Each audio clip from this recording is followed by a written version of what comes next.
33% महिला आरक्षणावरून मोदी सरकारला मोठा झटका. घटना दुरुस्ती विधेयक लोकसभेमध्ये पडलं. लोकसभा विधानसभेच्या जागा वाढणार नाहीत.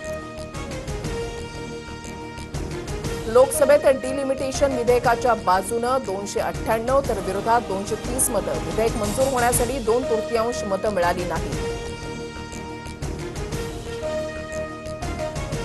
विधेयक पाडल्यानंतर आनंदोत्सव साजरा करणं निंदनीय. विरोधकांचे विचार हे महिला आणि देशाच्या हिताचे नाहीत. प्रत्येक निवडणुकीमध्ये महिलांचा आक्रोश सहन करावा लागेल. केंद्रीय गृहमंत्री अमित शहांचं ट्विट. संविधानावरील आक्रमणाला पराभूत केलं. हे केवळ महिला आरक्षणाचं विधेयक नव्हतं, तर भारताची राजकीय रचना बदलण्याचा प्रयत्न होता. राहुल गांधींचा भाजपवर निशाणा. महिलांचा अधिकार हिरावून घेतला गेला. राहुल गांधींनी सर्व विरोधकांसह बँड वाजवून डान्स करावा. पुन्हा एकदा भारताला पुरुषप्रधान संस्कृतीकडे नेल्यानं जल्लोष करा. फडणवीसांची काँग्रेसवर टीका. संसदेच्या पायऱ्यांवर एनडीए खासदारांची घोषणाबाजी. घटना दुरुस्ती विधेयक नामंजूर झाल्यानंतर सत्ताधारी आक्रमक. आज केंद्रीय मंत्रिमंडळाच्या बैठकीमध्ये चर्चा होणार.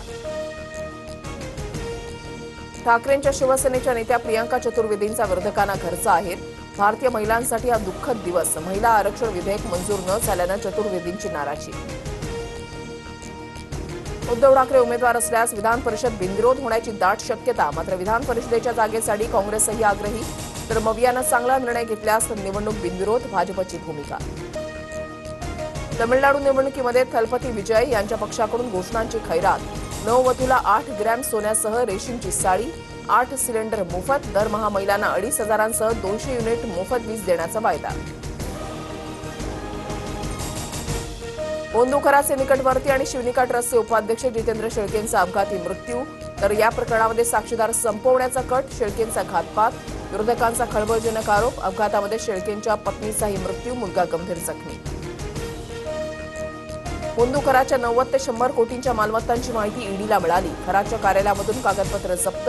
मालमत्ता खरेदीसाठी वापरलेल्या पैशांचा स्रोत ईडी शोधणार. नाशिकच्या आयटी कंपनीमधील धर्मांतरण आणि महिला कर्मचाऱ्यांच्या लैंगिक शोषणातील दोन्ही आरोपी एटीएसच्या ताब्यात. प्रकरणामध्ये आंतरराष्ट्रीय कनेक्शन, टेरर फंडिंगचा संशय. आरोपींची चौकशी होणार.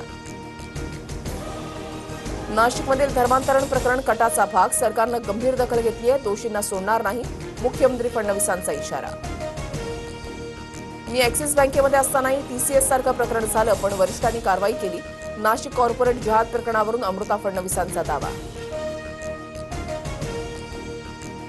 प्रवीण दरेकरांचा कॅबिनेट दर्जा जाऊन ते सहकार मंत्री व्हावेत. मंत्री चंद्रकांत पाटलांचं भाषणादरम्यान सूचक विधान.